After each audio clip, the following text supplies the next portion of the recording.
ఇన్ని రోజుల నుంచి మేము వెళ్తున్నాం గానీ, మాకు ఆలోచన రాలేదండి.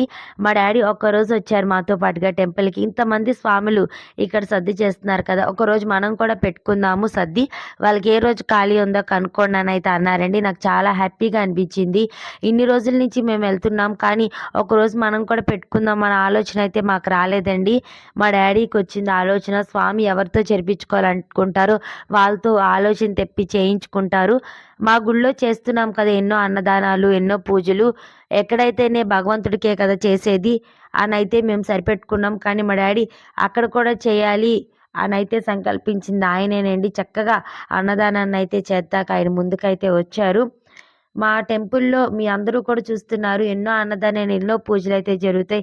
అన్నీ కూడా మా డ్యాడీ సంకల్పంతోనండి చేసేది. ఆయనకి బాగున్నా, బాగోకపోయినా దేవుడి కార్యక్రమం మాత్రం ముందుండి నడిపిస్తారు. ఏ కార్యక్రమం కూడా ఆపకుండా చేయించుకుంటూనే వస్తారు. ఇంకా అక్కడి నుంచి వచ్చేసిన తర్వాత నెక్స్ట్ డే అయితే ఇంట్లో హోమం ఉంది. హోమానికైతే అన్నీ రెడీ చేయిస్తున్నారు డ్యాడీ. ఇంకా ఆ రోజు నైటే అన్నీ రెడీ చేసేసుకున్నాం హోమానికి. నెక్స్ట్ డే మార్నింగ్‌కి ఈజీగా ఉంటుంది.